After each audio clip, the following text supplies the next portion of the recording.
C2C 발표 시작하도록 하겠습니다. 이번 발표 맡은 이윤정이라고 합니다.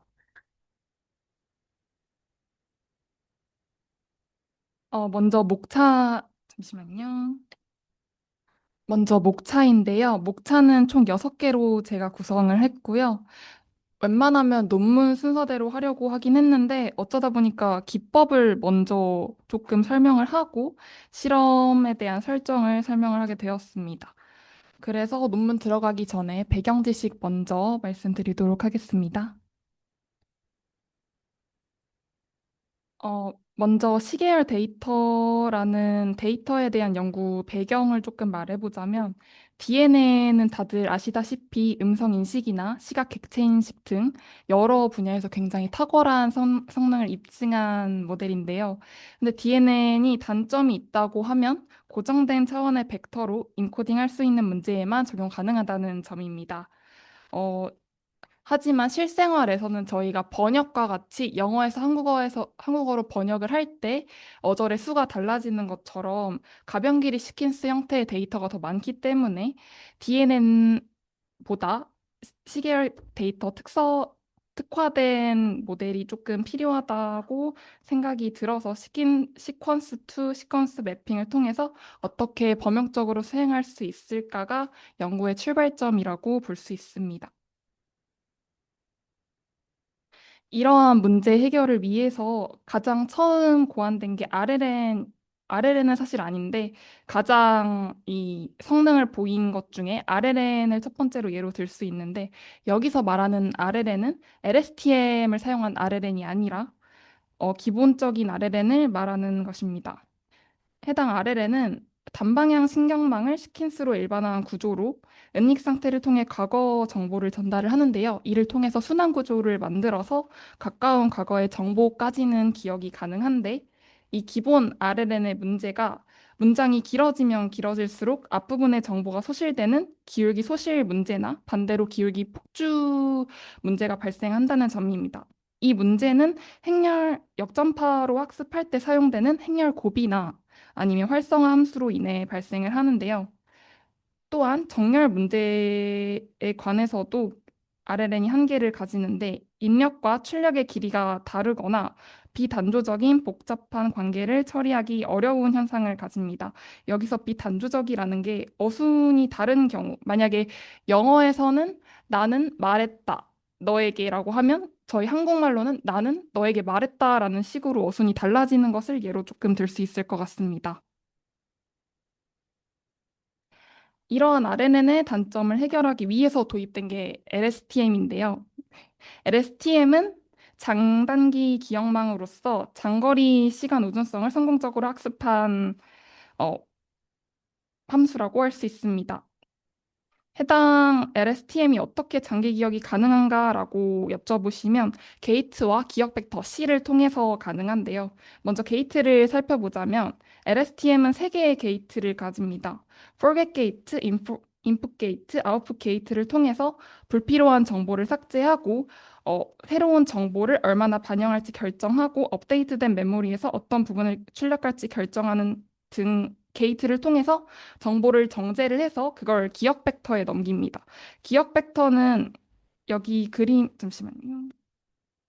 여기 그림에서 보이다시피 맨 위쪽에 화살표가 기억 벡터가 가는 방향이에요. 이렇게 쭉 일자로 가는데 기억 벡터는 이 통로를 통해서 곱셈이 아니라 덧셈을 통해서 업데이트가 되면서 사실 덧셈은 저희가 역전파를 진행을 할 때 그대로 넘어가기 때문에 곱셈과 다르게 기울기 소실 문제를 해결할 수 있다는 장점을 가집니다. 그래서 이러한 기억 셀과 저희 게이트를 통해서 LSTM은 기울기 소실 문제를 해결했다는 장점을 가집니다.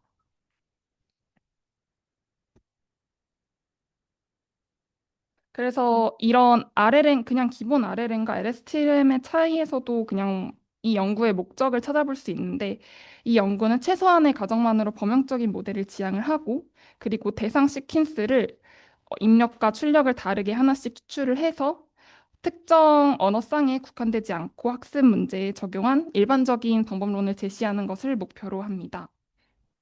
그 다음은 핵심 아키텍처를 살펴보도록 하겠습니다. 이 시퀀스 투 시퀀스는 에서는 전체 구조를 인코더랑 디코더로 나눌 수 있는데요. 인코더에서 입력 시퀀스를 순차적으로 읽어서 콘텍스트 벡터를 응축해서 그걸 디코더에 넘기면 콘텍스트 벡터를 디코더가 초기값으로 받아서 아웃풋을 하나씩 추출합니다. 입력 언어와 출력 언어에 하나씩 LSTM을 사용하기 때문에 언어의 고유적 특징을 독립적으로 학습 가능하고요. 이 디코더와 인코더는 각자 번갈아 가면서 수행이 되기 때문에 연산 비용의 증가가 따로 없이 모델 표현력을 효율적으로 확장할 수 있다는 장점을 가집니다.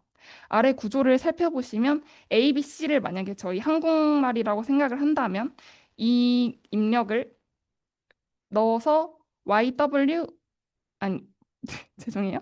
WXYZ라는 출력값을 뽑아내는 것을 볼 수 있습니다. 수학적인 모델링 관점에서 한 번 더 살펴보도록 하겠습니다. 표준 RLN은 아까 언급했다시피 입력과 출력의 정렬을 미리 알려진 경우에만 매핑이 용이한데요. 아래의 식을 보시면 첫 번째 식은 입력가스에 대한 가중치 행렬과 전 은닉 상태에 대해서 가중치 행렬을 업데이트하여 현재 은닉 상태를 구합니다.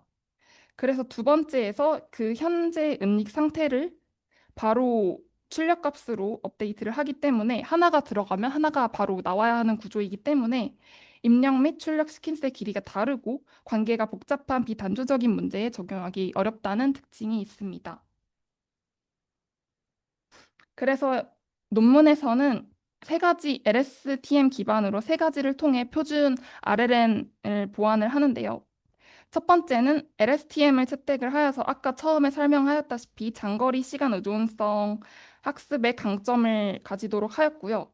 인코더와 디코더 각각 특화된 별도의 LSTM을 배치하여서 어, 길이 제약을 삭제함으로써 학습 효율을 극대화합니다.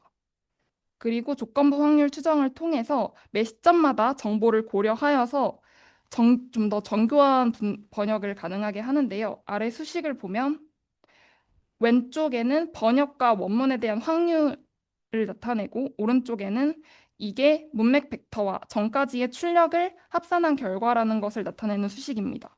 그래서 만약에 나는 밥을 먹는다라는 그 입력에 대해서 인코더가 벡터를 추출하게 되면 디코더는 인코더의 요약 정보와 이전까지의 자신의 생성 단어들을 바탕으로 다음 단어를 예측합니다.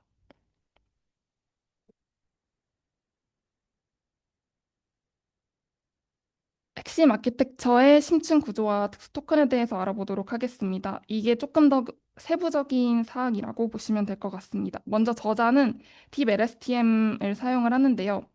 LSTM을 4개를 쌓은 구조로서 레이어가 추가될 때마다 퍼블릭 시리가 10%씩 감소하는 성능을 보였습니다. 퍼블릭, 죄송해요. 퍼블릭 시리랑 성능 평가 척도인데 정답이라고 생각하는 확률의 역수라고 생각을 하시면 돼요. 그래서 역수이기 때문에 작으면 좋은 겁니다. 그래서 감소하는 게 좋은 거다라고 생각을 해주시면 되겠고, 총 3억 8,400만 개의 파라미터로 8천 개의 실수 벡터로 정교하게 응축하는 과정을 거쳤습니다. 그리고 가변 길이 시퀀스 대응이라는 이 말은 모든 문장의 끝에 EOS라는 토큰을 삽입을 해요. 그래서 이 EOS가 나타날 때 문장의 경계를 정의를 합니다. 그래서 가변 길이 시퀀스에 대해서 확률 분포를 정의 가능하게 하고요. 입력과 출력의 길이가 서로 다른 복잡한 시퀀스 매핑 문제를 범용적으로 해결하는 핵심 장치라고 보시면 될 것 같습니다. 다음은 핵심 메커니즘이 아니고 논문에서 사용한 성능 향상 기법을 조금 정리해 보려고 하는데요. 먼저 리버싱입니다. 입력을 뒤집어서 넣는다는 그냥 간단한 뜻인데요. 이렇게 간단한 방법을 통해서 처음 입력값과 출력값을 가깝게 함으로써 이렇게 간단한 방법만 가지고 성능 향상을 보인 방법입니다. 그래서 첫 단어의 거리가 매우 가까워져서 이 초기 연결을 용이하게 함으로써 감을 잡게 한다라고 보시면 조금 편할 것 같습니다. 그래서 아래와 같이 5.8에서 4.7로 퍼블릭 시리가 감소를 했고, 그리고 스코어도 상승한 모습을 보입니다. 다음은 그라디언트 클래핑인데요. LSTM이 기울기 소실에 대한 보완 방법이었잖아요. 그래서 기울기 폭발 문제에는 취약할 수가 있어요. 그래서 논문에서는 이 취약한 것을 보완하기 위해서 이 그라디언트 클리핑을 사용을 하는데, 이 규모에 대해서 임계값을 적용을 하고 이 기울기가 이 임계값을 넘으면 그거를 줄여서 임계값을 넘지 못하도록 하는 간단한 방법이라고 볼 수 있는데, 오른쪽 아래 식을 보시면 만약에 기울기의 크기가 임계값보다 크면 이제 이만큼 줄여서 임계값을 다시 설정한다라고 편하게 보시면 될 것 같습니다. 마지막 방법은 연산 효율화 병렬 처리인데요. 먼저 저희가 원래 이 문자열을 미니 배치를 할 때는 매핑을 통해서 패딩을 통해서 배치 연산의 크기를 맞췄는데, 이거를 조금 덜 하기 위해서 배치 내 문장들이 서로 비슷한 길이 구조를 갖도록 구성을 하여서 패딩 연산을 최소화하여 실제로 학습 속도를 2배 이상 향상을 시켰습니다. 그리고 아래의 병렬화 구현은 GPU를 병렬화를 함으로써 LSTM을 끊임없이 쉬지 않게 해서 계속 활동하게 해서 성능을 업시키는 방법이 있고, 나머지 4개는 소프트맥스 연산을 활용을 해서 확률 계산을 빠르게 하도록 도와줘서 처리 속도를 대폭 상향시킨 방법입니다. 이제 진짜 실험으로 들어가 보자면, 일단 해당 실험에서는 데이터셋을 프랑스와 영어 번역 데이터셋을 사용을 했습니다. 이 데이터셋에서 가장 많이 사용하는 영어 16만 개 단어를 선정을 하였고, 프랑스어는 8만 개의 단어를 선정을 하여 그 단어들만 가지고 진행을 하였고, 나머지는 특수 토큰 언노운으로 해당 논문에서는 진행을 하였는데, 아마 그때 당시가 2014년이라 그거에 대한 한계가 아닐까 싶습니다. 그래서 이러한 데이터셋을 가지고 학습을 하는데, 일단 이 첫 번째 트레이닝에 있는 식은 이 식을 최대화하는 방법으로 LSTM을 훈련한다는 뜻에서 가져왔습니다.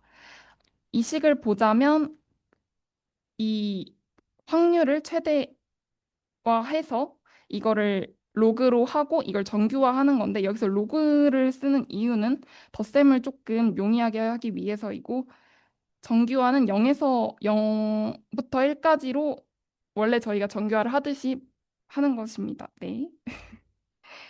그리고 훈련이 완료된 뒤에 이제 주어진 원문에 대해서 확률이 가장 높은 번역문 T를 찾아서 출력을 하는데요.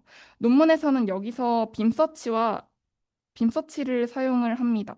빔서치는 모든 경우의 수를 뽑는 게 아니라 후보군을 뽑아서 그 후보군 내에서 이제 최종을 뽑는 방법인데, 이를 통해서 효율적인 학습을 진행을 하고, 그리고 리스코어링도 사용을 같이 하는데, 원래 이 논문에서 사용하던 베이스라인이 SMT라는 기계 번역이었어요. 그래서 그 SMT에서 뽑았던 1000개를 가지고 LSTM이 다시 점수를 매겨서 리스코어링을 하면 성능이 더 올라갔다고 합니다.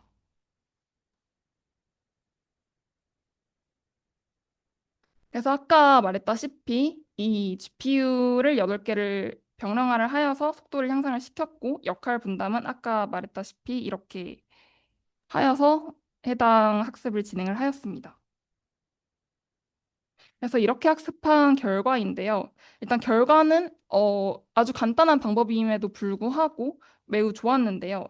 일단 기본 시스템이 여기서 SMT인데, SMT가 33.3%, 33.3이 나온 반면에 마지막에 뒤집기, 아까 말했던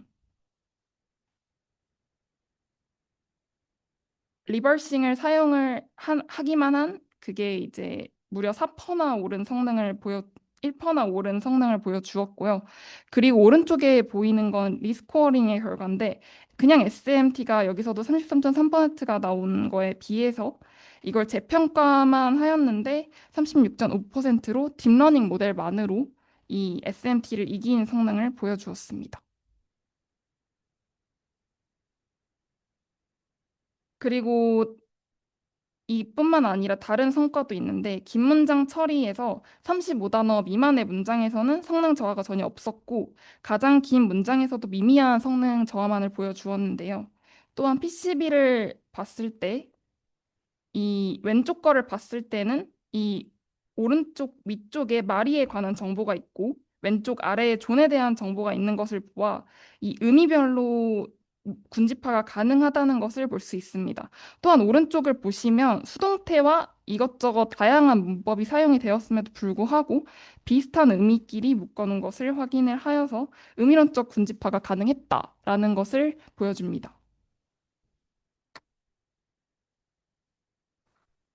그래서 기존 연구도 이런 걸 많이 시도를 하였는데 다 CNN을 사용을 하거나 아니면 보조도구로 사용을 하든지 어텐션 메커니즘을 도입을 하였는데 CNN은 일단 정보 보존이 안 되고요.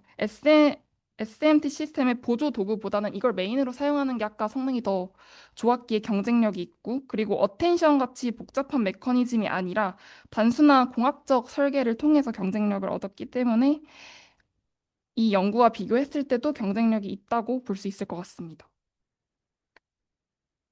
그래서 결론은 가변 길이 시퀀스를 고정 차원의 벡터로 매핑하는 데 성공했고 순서 반전만으로 성능 향상을 시켰다는 독창적인 공학 설계라는 점입니다. 그리고 성과는 아까 말씀드렸다시피 SMT보다 훨씬 능가하는 성능을 보여주었고요. 이 언어학적 지식 없이 데이터만으로 복잡한 시퀀스 구조를 학습할 수 있음을 인증하였습니다. 네, 끝입니다. 감사합니다.